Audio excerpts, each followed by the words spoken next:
Hey guys, welcome back to Emmalition. I'm Emma, this is Emmalition. Today we are watching more of VaatiVidya's amazing lore videos. We're going to check out the lore of Elden Ring's Slumbering Demigod, which I believe is about Miquella. It's been a few weeks since I've watched any of these and I feel vastly out of touch for some reason. I'm really looking forward to this one because everything we've learned about Miquella so far in the previous lore videos has been very, very interesting. And I'm just really looking forward to diving in a bit further. I think his relationship with Malenia, obviously siblings, is an interesting one. And also the fact that the Haligtree, I don't know if I'm saying that right, I'm going to say Haligtree, is kind of his creation, I think is really cool, really interesting. And it's only just occurred to me now that that's where you find Malenia, deep inside the Haligtree. So it's cool. It's really cool. Let's just watch the video, shall we? I fear something isn't quite right with my lighting today, but I can't figure out what it is, so I'm just gonna leave it like this. I'm very sorry. Miquella is many things. A fundamentalist, the Unalloyed, creator of the Haligtree, lord of the eclipse, Saint Trina of the Cradle Song, and not just a demigod, but a fearsome Empyrean who has been captured but is unresponsive, for now. And after watching this video, I think you'll agree that Miquella is a topic that almost has to be explored further in some upcoming DLC. For how could they not be? Their character is surely too major, too foreshadowed, and too intriguing to just ignore. So, let's learn everything that there is to know. For starters, Interesting, Vaati's referring to Miquella as like they. I've been referring to Miquella as he. Like, I don't know that we need to get into a pronoun debate right now, but I'm wondering if that's because Miquella represents so many things, like we've just seen at the start of the video, like with the Saint Trina and the fundamentalists. So it's kind of more of a collective, or if we're just unsure. So we're being respectful. I don't know. Let's find out. Miquella is the demigod child of Queen Marika and King Consort Radagon, who, as I'm sure you're well aware at this point, are the same being. You can learn more about the timeline of events from my other videos, but basically, after Radagon left Rennala, the Academy told Radagon to go for himself, basically. But Radagon took that literally, and he sired a third set of demigod children all on his own, who were the twins Miquella and Malenia. These children appear to be represented by the butterfly items in the game. Wait, Vaati, wait, slow down. So, the Academy told Radagon to go f*** himself. Radagon took that literally. I'm digesting with you in real time because I need time to digest this. So we are going with Radagon and Marika being the same person and creating 3 children from themselves, not that they are 2 separate people. I'm just making sure we're on the same page. Marika, Radagon, definitely the same person. Masturbated and made 3 kids?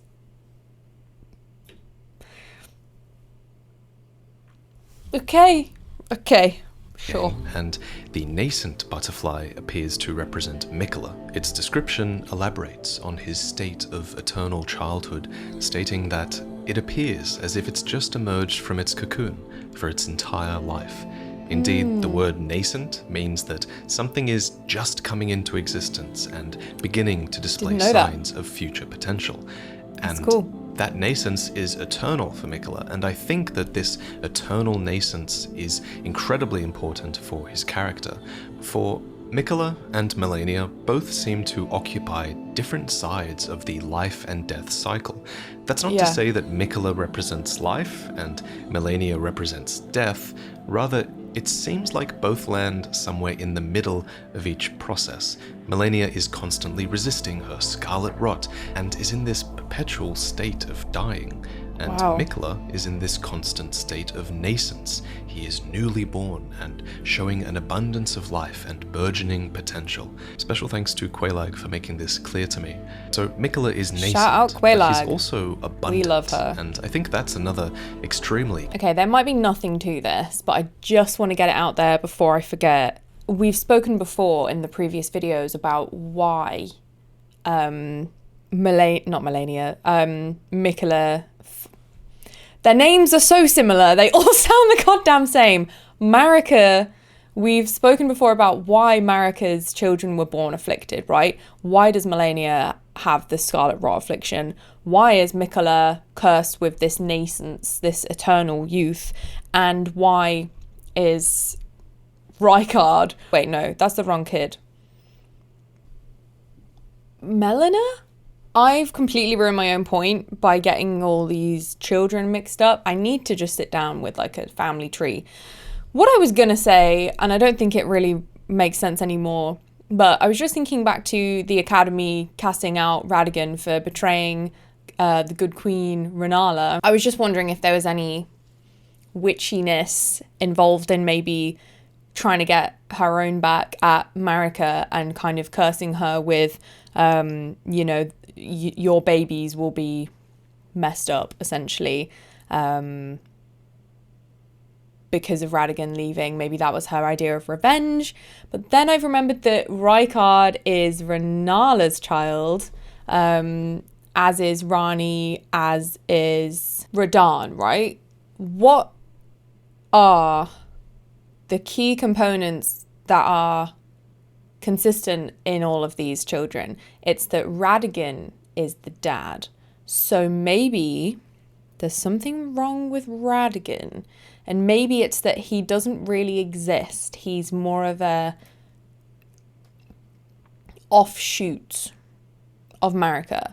And it reminds me, and sorry to bring Harry Potter into Elden Ring, it's just the first thing I thought of, but it reminds me of how Voldemort was so messed up because his mom made his dad fall in love with her with a love potion, and that meant he was born out of love, whatever that means. Try coming to my hometown. Most kids here are born out of love. But I just mean, it's like not a maybe because Radigan isn't like his whole own unique person. There's something wrong with his offspring.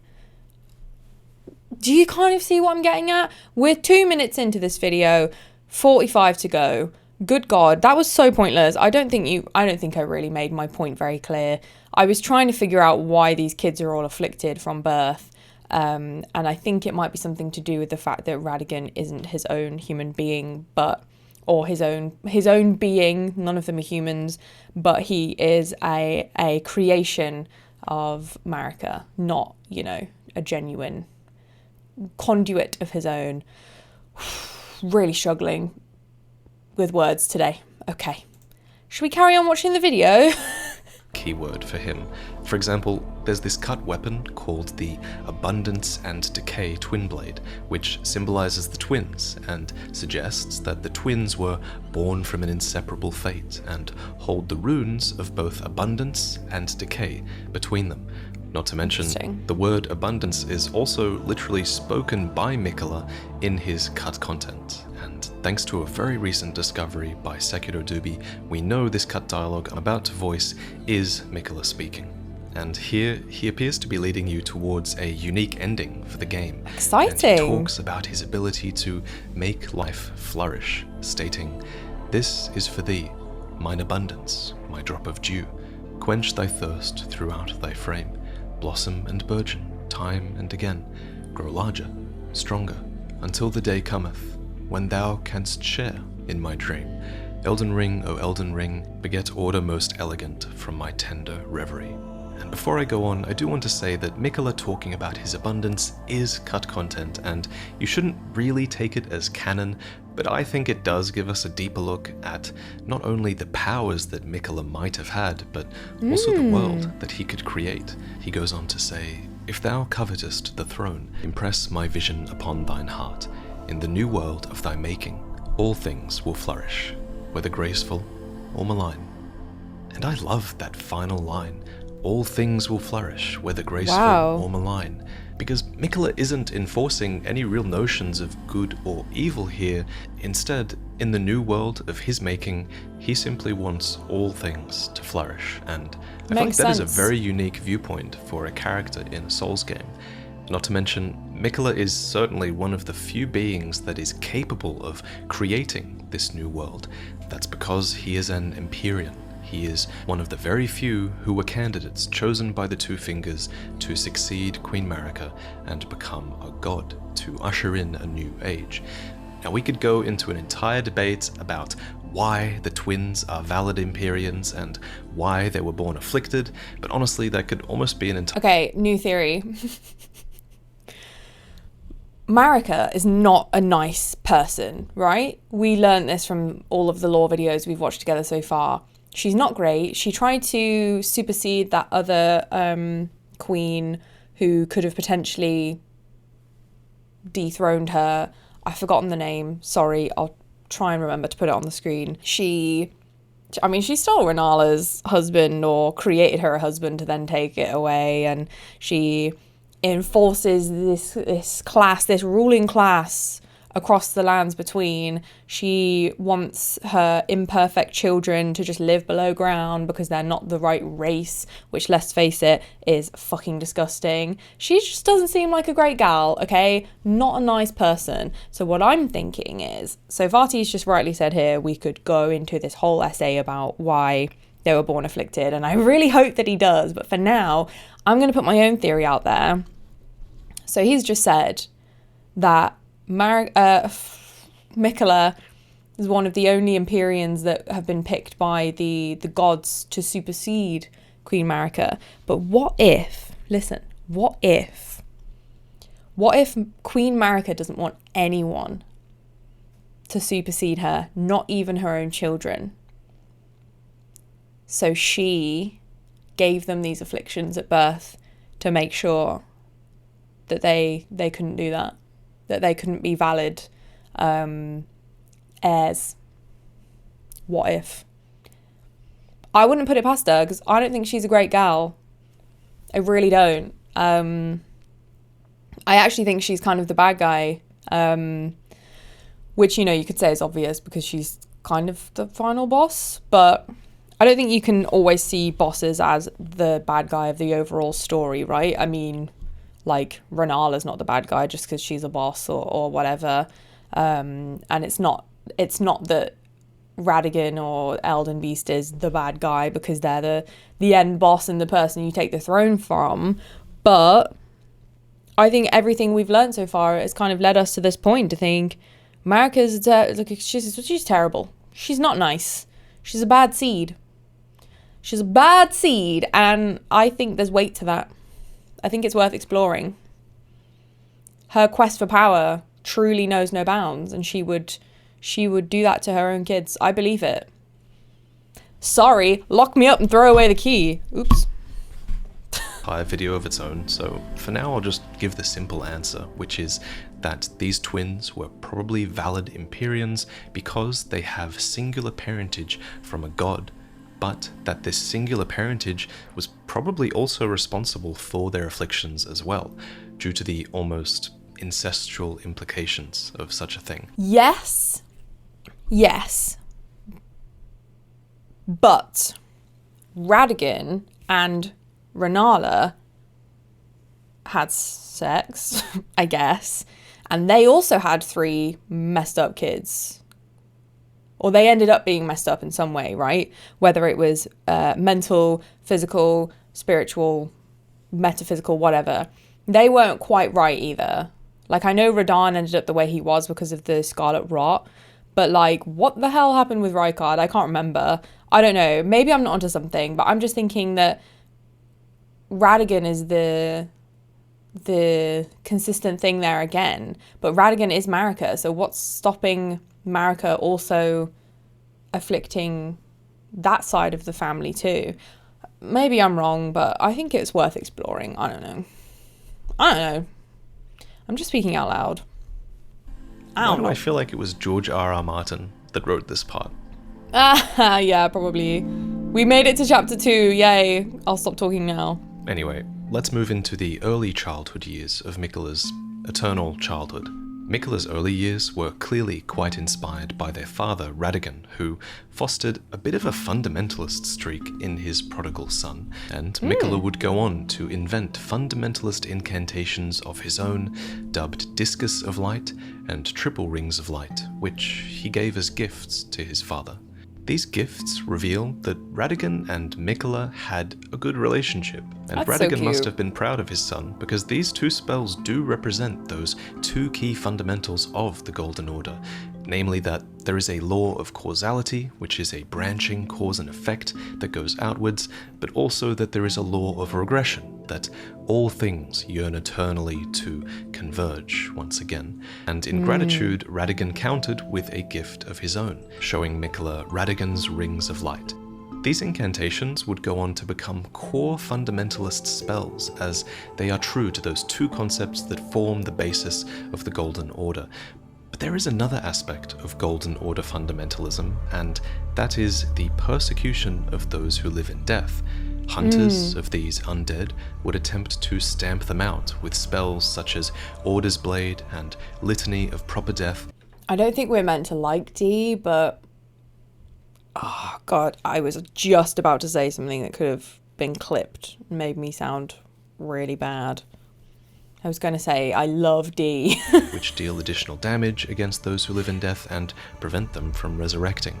To recap, those who live in death exist because of Godwin the Golden, who was one of the early sons of Marika and Godfrey, who was eventually killed with a fragment of the Rune of Death, and then the Rune of Death would eventually spread its undeath throughout the lands between via Deathroot.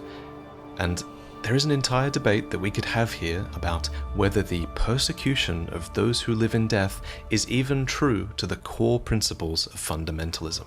Goldmask certainly doesn't seem to think so. In fact, according to the Order healing spell, Goldmask laments the hunters of those who live in death, deeming them to be fanatics, who wanted nothing more than an absolute evil to contend with. And the reason I bring up this debate at all is because you could argue that Miquella was on the side of these fanatic hunters, as he created multiple weapons that were capable of effectively slaying those who live in death.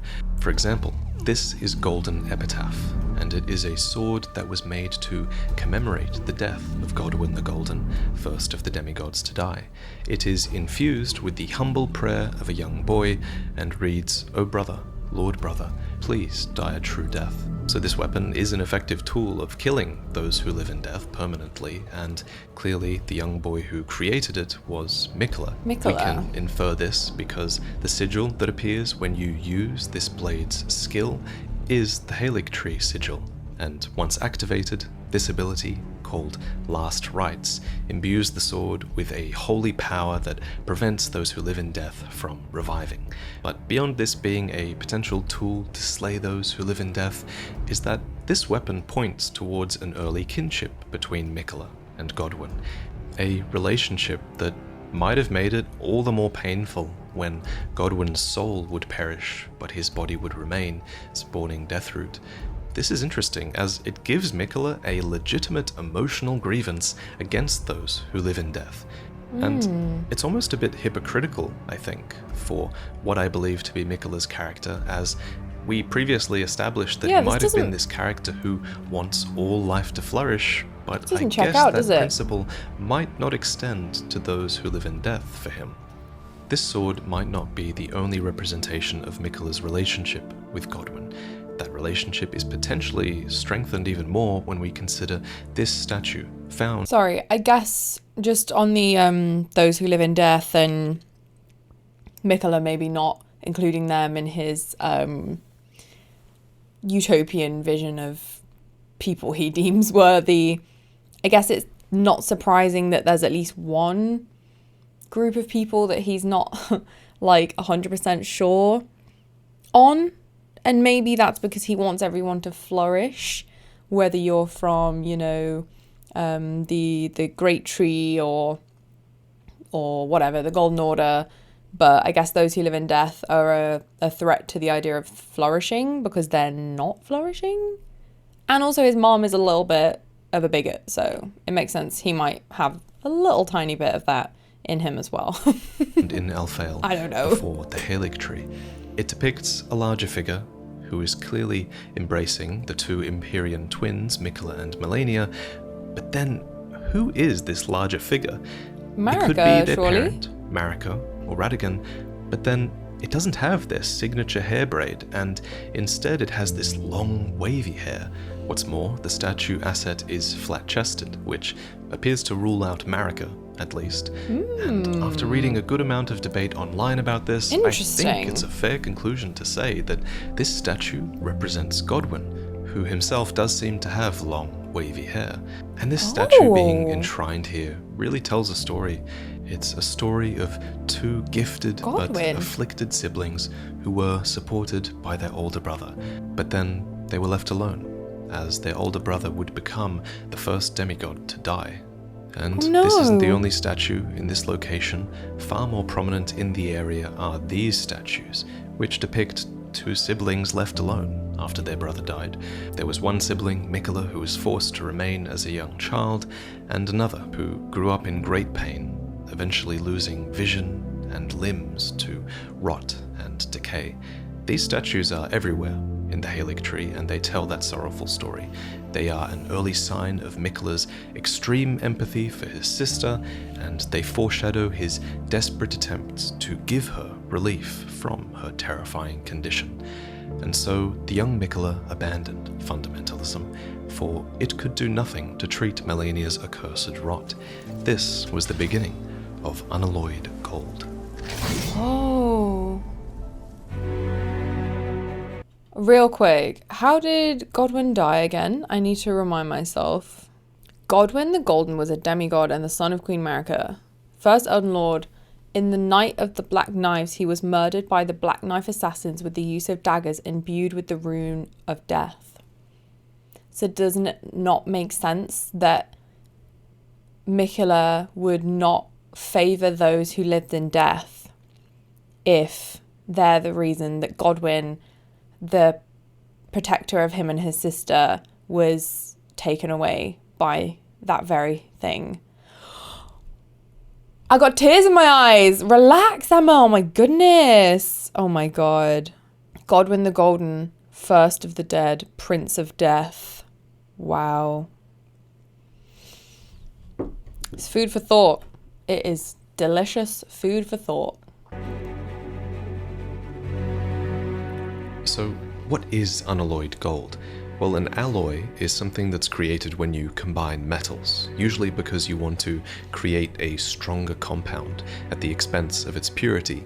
So, if we were to view Marika's Golden Order as if it were a metal, which I think is something that the lore wants you to do, considering the implications of the tarnished and everything like that, then Marika's Golden Order would definitely be an alloyed metal. Just think of all the foreign powers that it's absorbed in the interest of collecting strength. Power. For example, Godfrey and his Crucible Knights were enlisted to devastate Marika's enemies. The ancient dragons were won over and eventually became a part of Laendel's forces. Even the House of the Erdtree and the Moon were married at one point. Literally.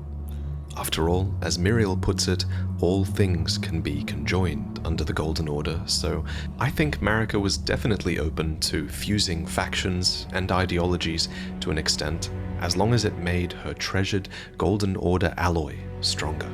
Yep. So hopefully now you understand what I mean when I say that Miquella's gold is unalloyed. Pure. It is pure.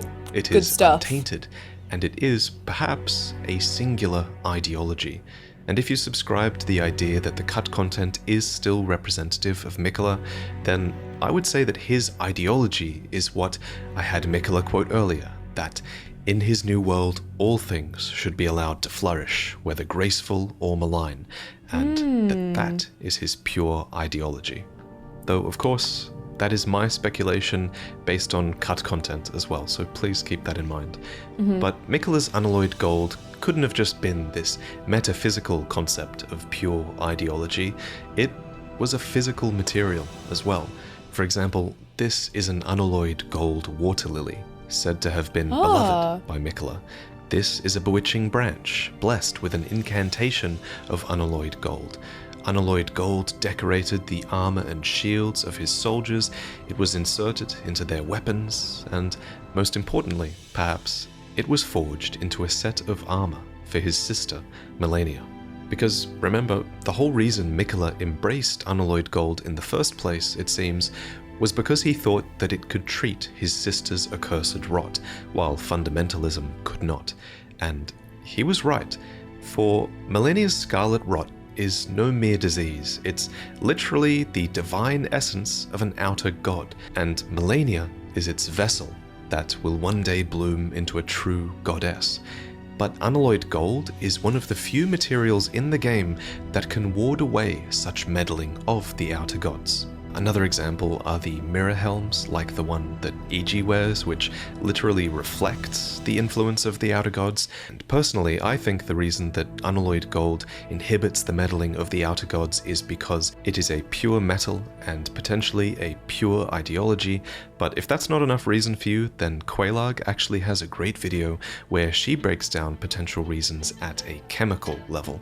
But at any rate, reasons aside, I need to watch that. crafted needles of unalloyed gold, which could be inserted into the tortured flesh of one afflicted by rot to alleviate that is their really, suffering really cool. and forestall Really cool. the effects of the rot. And true to the needle's descriptions, the outer god of rot isn't the only one affected by this. Our character actually uses the final version of this unalloyed gold needle to subdue the outer god of frenzy, which is something you might want if you decided to be a terrible person and burn down the world. Anyway, when we first find Miquella's needle, it's been broken, snapped. I didn't need that because I just save scummed it so I could reload in Rani's ending. In half and picked up by a commander at the very center of the Scarlet Swamp. But once this needle has been prepared, we can give the golden needle to Millicent, proving that it does indeed work to forestall the rotting sickness, to remove pain and nightmares from the afflicted. It is, after all, lovingly crafted by Miquella himself. Well, this is a marvel indeed. The work of a true artisan, a meticulous, bold craftsman who grasps the essence of life. In crafting these needles and pursuing unalloyed gold, Miquella is attempting to save his sister from her affliction. It seems like this objectively good deed, which is a rare sight in Elden Ring, especially for a demigod, whose strengths have been known to tip them towards madness, and that is what makes Miquella such a pure and likable character in Elden Ring. So it's no wonder really that Malenia venerated her brother. She is a character of undefeated prowess, and she's an Empyrean, no less. Damn, that shot. Yet she dedicated her blade to Miquella, and Miquella alone, for she believes that he possesses the wisdom, the allure of a god, and that he is the most fearsome Empyrean of all. The story of their bond and duty to one another is legendary, and that's something that becomes quite clear when we explore Miquella's Haligtree and see these statues depicting their embrace all around. And if you were one of the many defiled outcasts in Elden Ring, you too might have felt inspired by this story, and you might have felt inclined to earn Miquella's favor and make the long pilgrimage towards your salvation, towards the distant divine He's kind of Haligtree the people's hero in a way. Embrace that was Miquella's He really is. God, this is quite emotional. I didn't expect to feel this way. So first, what even is the Haligtree? Well, it's pretty obvious that it's a sort of Erd tree.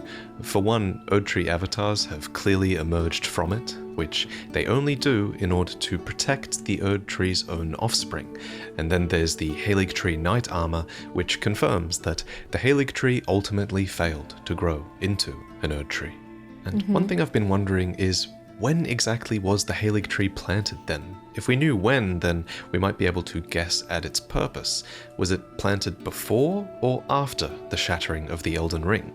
Because when the Elden Ring was shattered, golden seeds flew from the Erd tree, scattering across the various lands as if life itself knew that its end had come. These seeds create these little illusory trees and likely spawned the minor Erd trees as well. So I think it's a fair assumption that Miquella might have planted the Haligtree from an Erd tree seed. And if that was indeed the case, then it should have happened after the shattering, for before that, the Erd tree was considered perfect and eternal, and it wasn't even believed that Erd tree seeds could exist. But on the flip side, the golden epitaph sword that we mentioned earlier likely existed before the shattering, as it was created to commemorate Godwin's death, and this sword displays the Haligtree sigil when its weapon art is activated. So one could infer that the Haligtree must have existed at this point too, right? So I guess it's always possible that Miquella somehow procured an Erd tree seed before the shattering, or simply grew it from his own being, as he is a scion of the Golden Bough after all. But whatever the case, Miquella clearly decided that growing such a tree was important, and he even went so far as to water it with his own blood. This confirms that the Erd tree is indeed a blood-sucking parasite. Just kidding. Sort of. I mean, you have to admit, it is pretty disturbing that an Erd tree could flourish in such a manner. But this does lead us to the final question, which is, why was the Haligtree planted? What was the point of it? And at the end of the day, the main reason is always going to be because it's like the Erd tree. It's natural to compare them, and the item descriptions seem to want you to compare them as well.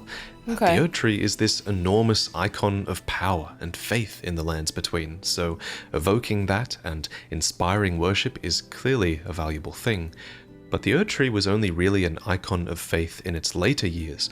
Before that, it was a symbol of abundance, with light as warm as the gentle sun that could gradually heal all those who bathed in its rays.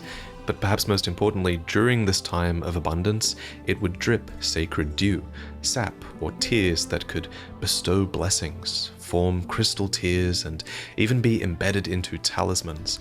These were treasured things, and naturally, this was an extremely valuable symbol for Miquella to evoke, since he is himself associated with dew and abundance. I assume as well that it's going to come back to when we've spoke before about the Haligtree being that haven for the misbegottens and the, you know, the unwanted folk of society, which the Erd tree was not. So I assume we're going to go into that as well. In the cut content. And his Haligtree did drip with dew. The greenish amber of the Haligtree can even be seen in cut content items. It even looks as if it's mingled with a bit of Miquella's own blood.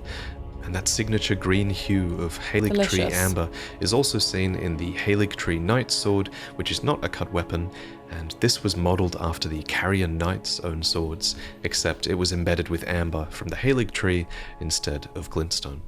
Okay, so the Haligtree is a great symbol of faith and power and abundance, and Miquella is related to abundance in the cut content, but what else does the Haligtree add in terms of value? Well, the Haligtree itself is something of a vessel, fit for a god. Miquella plants himself inside it later on. Melania returns home to it. And speaking of it being a home, many other creatures have made their home within the tree, and within the brace that supports it as well. And I guess you could also argue that the Haligtree might be a sort of a tool to be used. After all, Marika puts the Erd tree to use in such a way, using its roots to absorb people after their death, and perhaps even its branches to rebirth life. And then the Erd tree is later used as a prison, with thorns that are almost entirely impenetrable. But I don't think Miquella planned to use the Haligtree in such a way. Perhaps the biggest difference between the Haligtree and the Erd tree is that the Haligtree was built in a largely inhospitable region.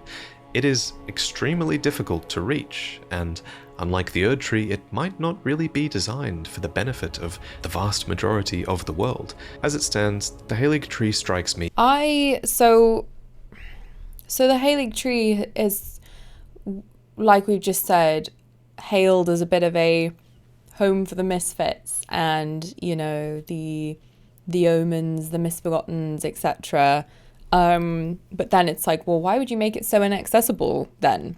If you want people to come here and find safe haven, then why do you have to do such a stupid puzzle to get there? Well, Well, I think that's because Miquella knows that Marika would potentially see this other towering, godlike icon of a tree as something of a threat to her own order and to the Erdtree and to the Golden Order.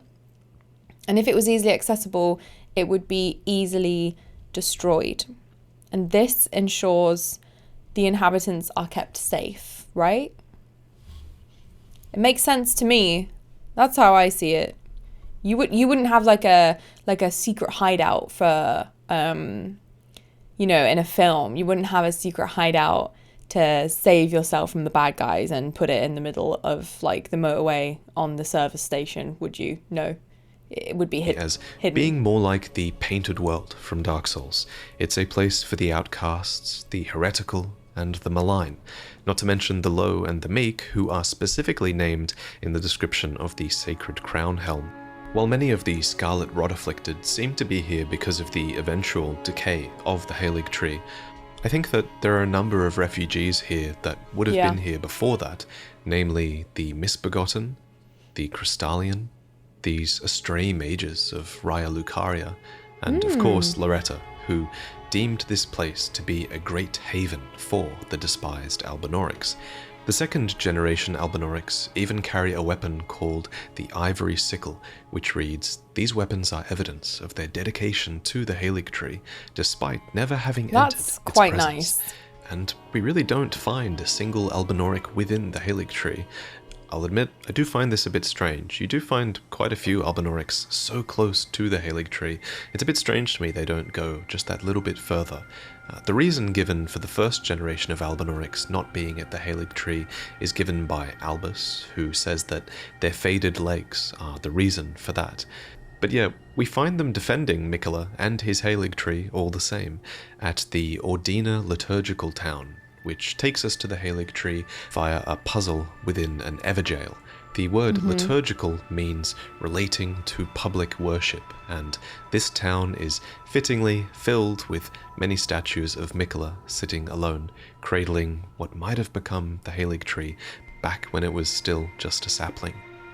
So I guess that's the first generation Albinaurics not able to make the trip through the faded legs. Is that a health? It could be a health thing.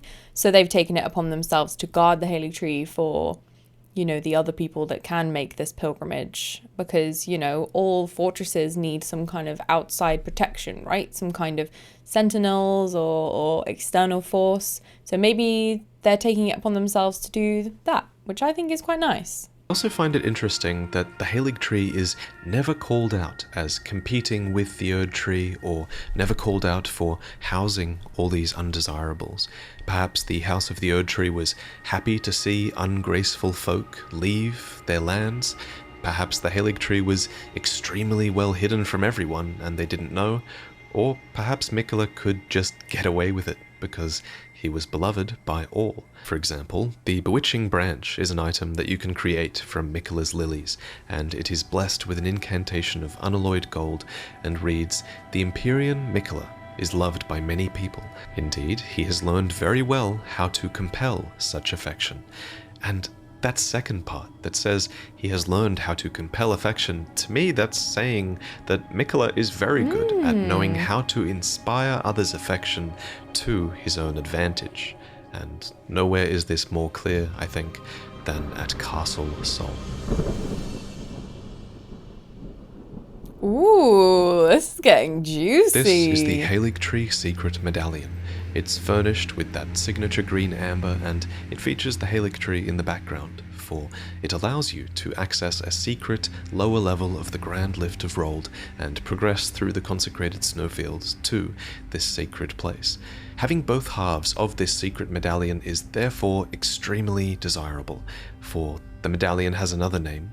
It's called Miquella's Favor. Miquella's favor can be yours. Slaughter, slaughter, slaughter. The all-hearing slaughter. But alas, it was for naught. But all you need do is snatch it from the big pot. Gideon is the all-hearing man in this dialogue, and he slaughtered an entire village just for one half of this medallion, but he did not find it in Albus's possession. But you can. And the other half is at Castle Sol, right before a nameless phantom who says this: Lord Miquella, forgive me. The sun has not been swallowed. Our prayers were lacking. Your comrade remains soulless. I will never set my eyes upon it now. Your divine Haligtree. So this phantom seemingly has, or I guess had, one half of the medallion, and yet he laments that he will now never set eyes upon the Haligtree. To me, this suggests that Miquella might have been withholding the second half of the medallion from him, or that this phantom believed that he could solicit the second half of the medallion from Miquella and make it to the Haligtree if he achieved his goal here at Castle Sol and basically earned Miquella's favor. But what exactly was supposed to happen here at Castle Sol? What does it mean when the phantom says, the sun has not been swallowed, our prayers were lacking, your comrade remains soulless? It means, I think, that the residents of Castle Sol and Miquella were attempting to restore the dead soul of Godwin the Golden. And just to refresh your memory, when a fragment of the Rune of Death was used to kill Godwin, it was also being used at the exact same time to kill Rani, and since they perished at the same time, Rani lost her body, and Miquella's demigod brother, Godwin, perished in soul alone. And despite this death seeming so final, Miquella clearly believes that some sort of ritual performed here could restore the soul of his comrade. For example, here's some more dialogue from a different phantom that reads, O great sun, frigid sun of soul, surrender yourself to the eclipse, grant life to the soulless bones. But the question is how? Wow. How does that work? How does an eclipse restore life to Godwin? Now you can just take Miquella at face value and trust that he knows what he's doing, or we can try to learn as much as we can about the eclipse and see if we can reason out the mechanism behind this process.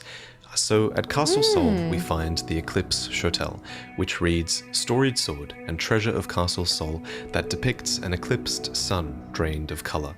In Sol, the sight of an eclipse inspires a dreadful awe, preventing an onlooker from averting his gaze. The most important part of this description, though, is the part that says it's the storied sword of Castle Sol, as this proves that the veneration of the eclipse here goes back a long way. But what does an eclipse represent? So, according to the Eclipse Crest shields, the eclipsed sun, drained of color, is the protective star of soulless demigods. Honestly, I think calling it a protective star is kind of the closest we come to understanding the mechanism here, because you could reason that a protective star might be a sort of outer god that lends them power, though that is just speculation. The description goes on to say that the sun in eclipse is said to be the symbol of the wandering mausoleum where the soulless demigods slumber. So note that it says demigods plural here. Now, this could be because the wandering mausoleums come to house many demigods from a gameplay point of view, because you can take their remembrances here, but it could be a word that is slightly lost in translation, as the Japanese version of the word demigods does not specify whether it's a plural or whether it's a singular word. So my take on this is that I think the wandering mausoleums became necessary when Godwin died. I think that the mausoleum was intended to be a resting place for him initially, but then also for any future demigods, as all of a sudden all of their true deaths had become possible as well, with the theft of a fragment of the Rune of Death. The Mausoleum Knights themselves are these headless soldiers who behead themselves, willingly following. I just need a sec. That just went so crazy in the last 5 minutes. I don't think I'm ready to process all of that yet. I just wanted a sec just to breathe. Okay, I'm ready. Their master into death. As such, they become these headless spirits, tied to the land so that they might better defend the walking mausoleums. They also carry eclipse-crested shields, and the eclipse is said to... Don't you think their little feathery things coming out of their back kind of look like the Shotel as well? aid the Mausoleum Knights by keeping destined death at bay. It is their symbol, and by keeping destined death at bay, maybe it's helping to keep their souls tied to the land. We could speculate for a long time on how the eclipse has this power, and I've done my best. Maybe other people have a better take on it, and maybe you guys do in the comments, but in the end, it's simpler just to trust that Miquella knew what he was doing with the eclipse at Castle Sol, where he wanted to block out the sun and restore Godwin's soul. All that said, we can't trust him too much, I guess, because it's important to remember that this ritual failed. According to this phantom, the sun was not swallowed. And I guess the protective star of the soulless demigods did not listen to their prayers, and it did not appear. But it is really fascinating to learn that such a thing might even be possible. That Godwin, whose soul seems to be as dead as Rani's body, might actually not be.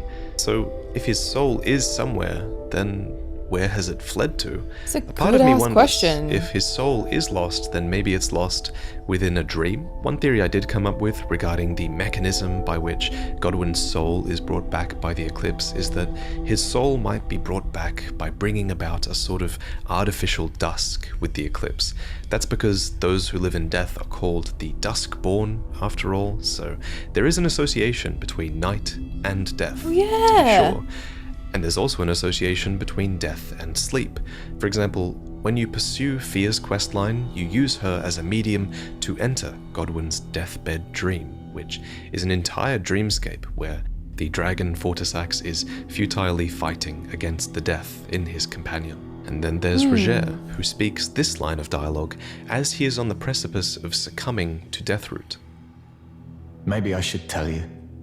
Lately, I feel I'm on the precipice of falling into a deep, fathomless slumber. He does say he's about to fall into sleep. So, in conclusion, a realm of death does seem accessible through dream. And I think this is the perfect time to mention that Miquella had, dare I say, very Bloodborne. As an alter ego. Some say she is a comely young girl. Others are sure he is a boy. This is where we have to talk about the enigmatic figure named Saint Trina. Yes, please. Saint Trina. Trina's Perhaps lily. The biggest in-game clue about Saint Trina's true identity is Trina's lily, which bears this undeniable resemblance to Miquella's lily of unalloyed gold. They're identical. Its description reveals that it is a symbol of faith in Saint Trina, dulls the senses, preventing agitation. Ooh, I need some of that. that. It can be used to craft a bunch of sleep-afflicting items like Saint Trina's arrow, which states that the sweet oblivion of sleep can become quite the habit, and it tells of the priests of Saint Trina who use these arrows to spread their teachings, though the Japanese description seems to specify that these were more of a tool used for their rituals. So it's largely left to your imagination as to what rituals these priests might have been performing, though I will mention that it seems Saint Trina might actually be able to be found somewhere within sleep. This is suggested by Feather's cookbook, which reads, "A record of crafting techniques left by a man who was utterly captivated by Saint Trina. He continued the search for her in his slumber." We get a side profile of her in the hilt of Saint Trina's sword, which hints at that flowing astray hair that she has, and then we get a much better front-on view of this feminine adult form upon Saint Trina's torch. Yeah. The carvings depict Saint Trina, but in adult form, somewhat unnervingly. The carving is indeed unnerving, and it's certainly strange considering Miquella is supposed to be eternally a child. It raises the question, what has to happen for Miquella to grow up into this? And why is this bizarre creature the adult form that he takes? Another question worth asking, I think, is whether Miquella even has total control of Saint Trina. What if he's in a similar situation to Marika Radigan, where their alter ego is an opposite of sorts, and able to act almost as if they have their own free will? So, all of this is definitely a little bit of a disturbing view of what Saint Trina could be, but I guess we do have cut content that does somewhat reassure me that their alter ego is still a benevolent person. This cut content was first showcased by Sekido Dubi, and this cut content is truly ancient. It exists in one of the oldest versions of the game that we know about, so a lot of... just a side note, I absolutely am obsessed with how smart people are finding all of this cut content. It's like the Archstone in Demon Souls that you're unable to access. Like someone, you can find it on YouTube. Someone got into like the back end of the game and got into that Archstone to see what they were kind of planning with it. And it was all like snowy. It looked like Castle Canehurst from Bloodborne. And I just think it's so smart. How do you guys find this sort of thing? I don't know. I did an English degree. I don't know how you do Probably this. changed since then, but regardless, here we can learn about St. Trina's crystal ball, which once read, "A crystal ball full of mist, symbol of St. Trina of the Cradle Song, copies dream mist from a sleeping being. Dream mist was once used as an ingredient in rare and potent physics. May the quietude of slumber come to all and sundry, even to those whose red eyes burn with the flames of frenzy." So this reveals that this cut version of St. Trina even once had sympathy for those afflicted by the flame of frenzy. They even went so far as to teach the merchants their songs. Our song derives from an old lullaby, sung for us long ago, deep inside our tomb. But whoever it was sings no longer. Wow. Its melody allowed us to sleep, despite the cursed flame. The description of Miquella's songs as a lullaby is referenced by the modern-day sleep pot description, which reads, "Like a lullaby or a quagmire, its light purple haze irresistibly draws its victims down into sleep." That sounds divine. Sweet dreams. I would like to try This is the some, closest if thing I'm we have to honest. Dream mist as well, which Give was an me item some that of you that. could again once collect from sleeping enemies. And after you did this, you were supposed to sell this dream mist to the merchants, who used it to quell their flame of frenzy.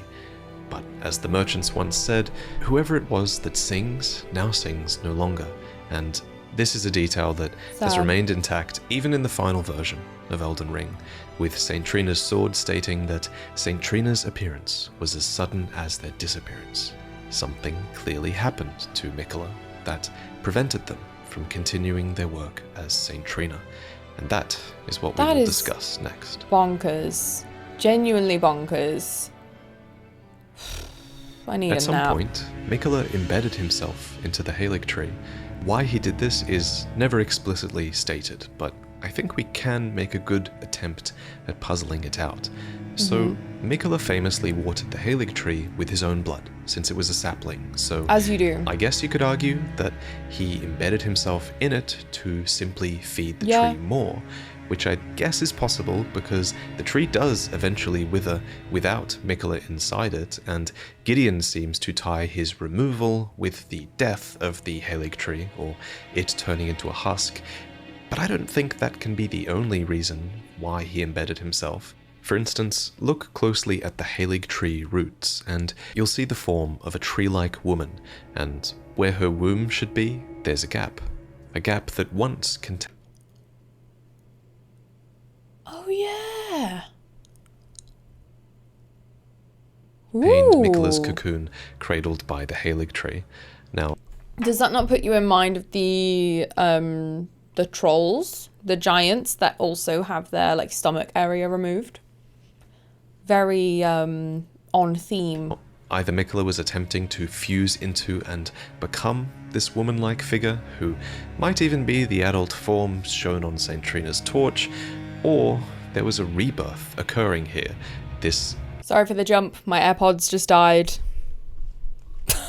Didn't charge them. is a cocoon I'm so within a dumb. womb, after all, so rebirth could have been the intent here, but regardless, it seems things ended prematurely, for Miquella would eventually be ripped out of the womb, and the Haligtree would split and decay. That's crazy. And so, when we arrive at the Haligtree and the town of Elfale that is built into the brace that supports it, the music here hits extremely hard.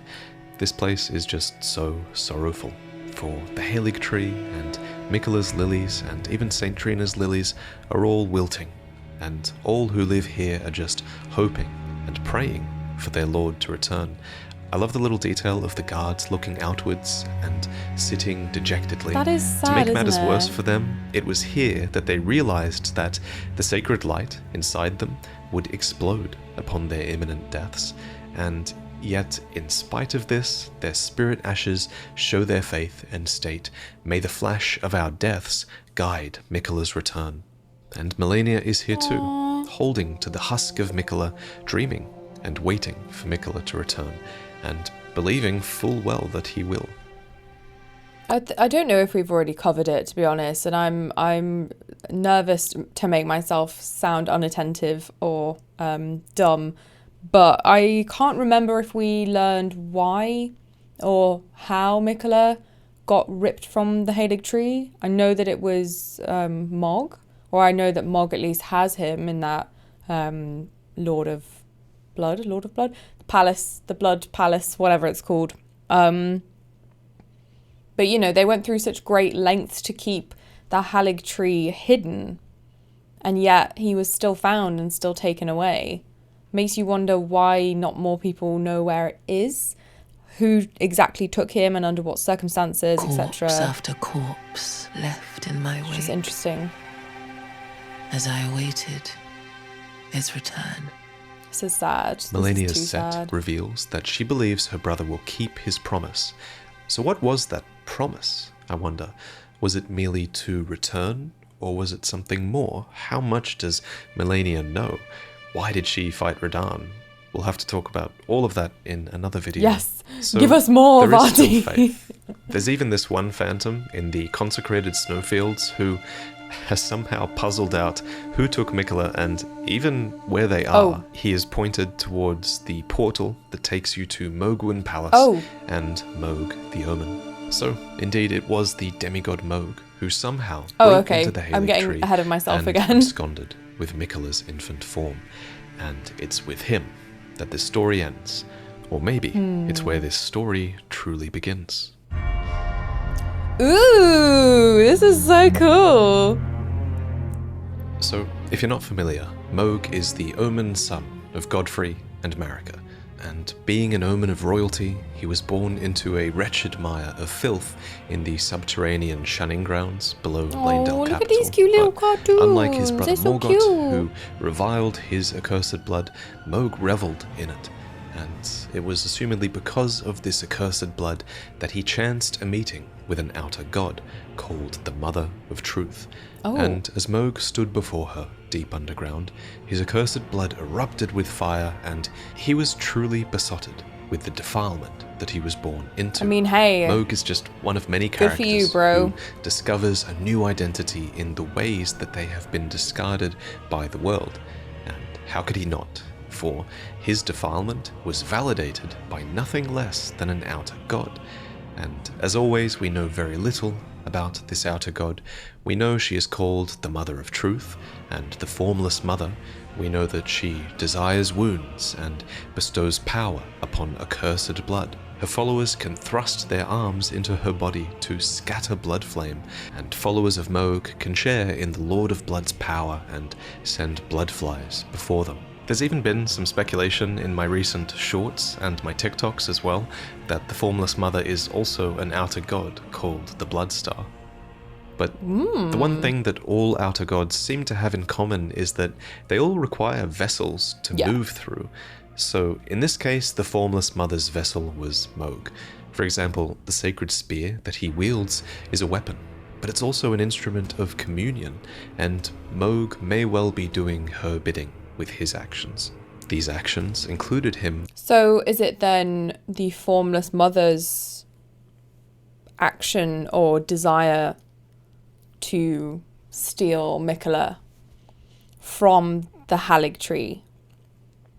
She, the Formless Mother, sends Marika down to Earth, or chooses Marika to protect and to nurture and to bring power to the Erd Tree. Marika's own child, Miquella, creates this new one, the Haligtree, where everyone's welcome. The Formless Mother thinks, I did not sign off on that, sunshine. But she probably knows that Marika, despite what a bad seed she is, isn't going to probably do anything about it. So she uses Mohg as a vessel to stop Miquella, take him from the tree, and allow it to slowly decay, because the outer gods will and the Formless Mother, that their desire or her desire is to rule the lands between, rule this just random area geographically through this like semi-celestial Erdtree. So that's her way of stopping any opposition to that. Maybe it wasn't Mohg. Maybe he was just, yeah, a vessel. Starting a new dynasty called Mohgwyn, deep below the earth, in the grounds of these ancient dynastic remains. This is a secret place, difficult to reach, and it was here that Mohg brought the infant Miquella, torn as he was from his cocoon. I mean, that's how we see him in his opening cutscene, but in-game, Miquella seems to be back with a new cocoon here. You can even see it sat upon this giant pelvic bone, which seems to be a reference to the womb of the Haligtree woman that he was literally ripped from. And it's from the remembrance of the Bloodlord that we can learn of Mohg's intent here. He wished to raise Miquella to full godhood and become his consort, taking the role of monarch.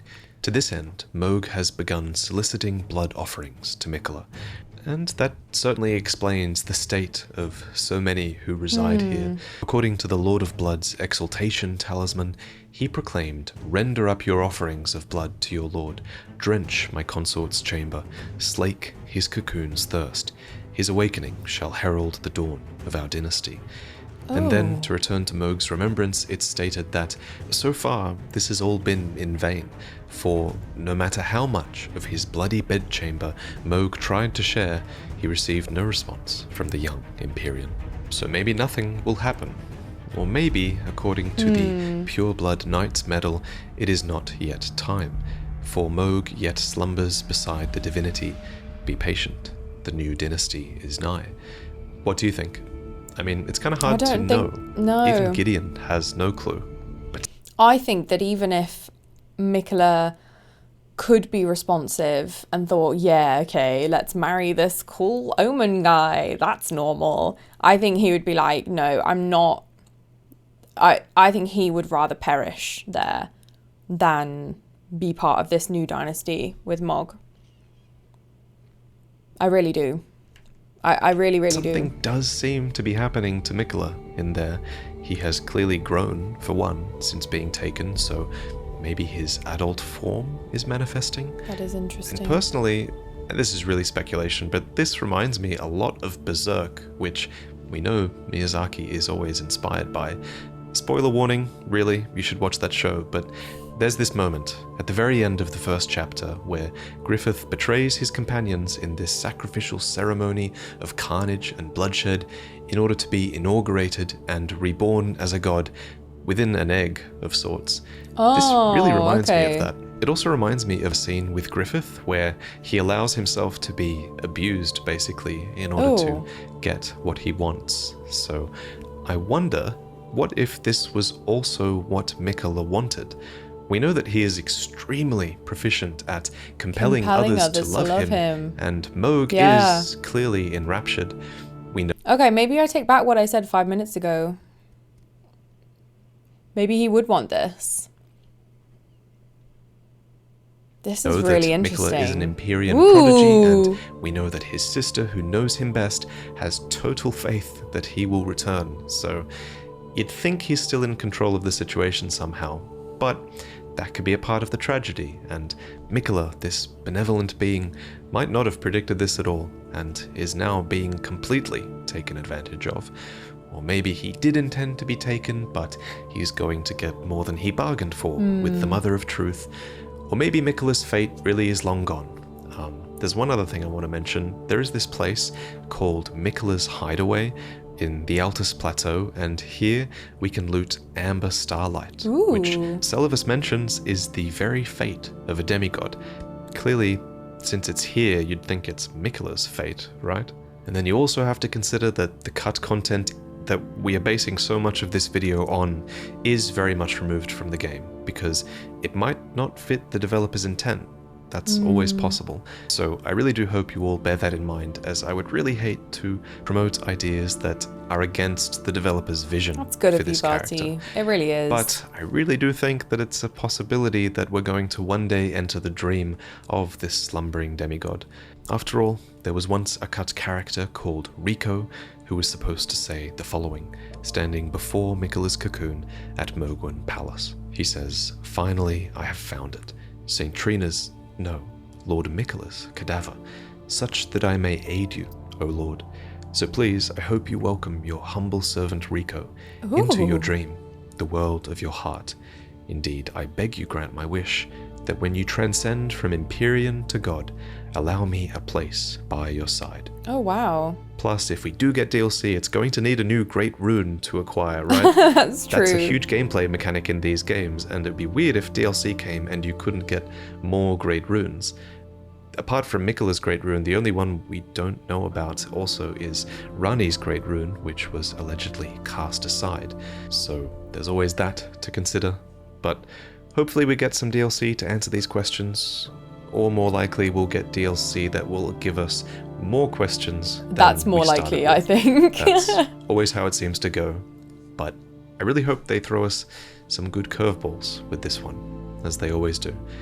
But regardless, it's always a ton of fun to speculate with you all, so if you're still listening to this extremely long video, Thank you, for Vaati. giving me your time today. Thank you to Quaylag for reviewing the script for me. Thank you, Miss Pap, for the incredible visuals, as always. And I also want to give a sincere and really reverential shout out to Eugenia Lysa, who created the speculative visuals of St. Trina. Please follow her work They in the are description. gorgeous She's one of the visuals. most talented artists that I've ever known. Yeah. And yeah, thank you, as always, of course, Wow. for watching my videos, and I'll see you next time. Goodness me, you guys. That did not disappoint. Oh my goodness. Taking out those Apple headphones, they are awful. Like, more for me for not charging my AirPods. So the first thing I want to say before the thought leaves my brain is I can't see the DLC touching on Ranni, or the Great Rune at least, because I just think mechanically from a gameplay perspective you'd have had to get Ranni's ending, and there's probably plenty of people that didn't get that ending. So I don't think, you know, Ranni's quest is it's optional, right? So I can't see it hinging on Ranni's rune unless the DLC guides you through Ranni's quest first. Maybe. That's not really relevant to this video. I just wanted to get it out there before I forgot. That was beyond interesting. I am absolutely thrilled with that video. I was a bit nervous to get back into watching the lore because I haven't had a single coherent thought in weeks because I've been so ill. But I really loved that. I absolutely loved learning more about Miquella. I think Miquella seems to be one of the key players that this whole story hinges on. DLC pending, maybe even just as much as Marika. I think there's so many things that you miss. Like, I had obviously noticed the statue of Malenia and Miquella in the Haligtree when you first get down to that area with the Leonine Misbegotten guarding the statue, but I hadn't noticed the other ones around of Miquella holding the saplings and things like that. So that was really fascinating just from a environmental storytelling perspective. I absolutely loved that. I would really like to explore why the children were born afflicted.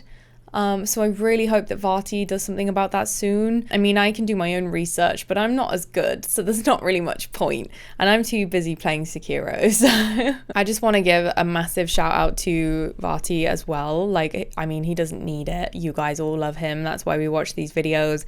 But I mean, just watching these videos has brought a couple thousand extra people to my channel, which is just nuts. And I feel a tad guilty because I never thought I would do reaction videos because I feel to an extent I'm just like watching other people's hard work and not necessarily adding a lot to it. But with that said, I am really enjoying this kind of new addition to the channel because I mean I never thought I'd become like a Soulsborne Let's Player or YouTuber, whatever. I had never even played a Souls game until 2 years ago. So this is all new to me, and it's new to me to be part of the community. It's new to dive so deeply into games like this, and I'm just really grateful that that creators and researchers like Vaati exist and that they dedicate so much time to putting these videos together for us to enjoy. It really means a lot to me to be able to watch these with you guys and speculate and come up with my own ideas and opinions. I never thought I'd even have any additional ideas, but it's really nice to put all these videos together and learn a few things along the way and come to my own conclusions. It's just a whole lot of fun. I absolutely love it, and I am gonna lose my mind when this DLC comes out. Whatever we're playing at the time is gonna go heavy on pause. I'm really trying to get Sekiro finished, not because I'm not loving every second, but because I've just got this fear that FromSoft are gonna pop up next week and be like, DLC drops tomorrow, and I'll be like, I haven't finished Sekiro yet.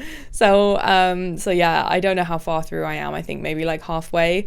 So I need to get playing really. But yeah, we will watch some more Vaati very soon and have a lovely time doing it, I have no doubt. Until next time though, take care. I will see you very soon.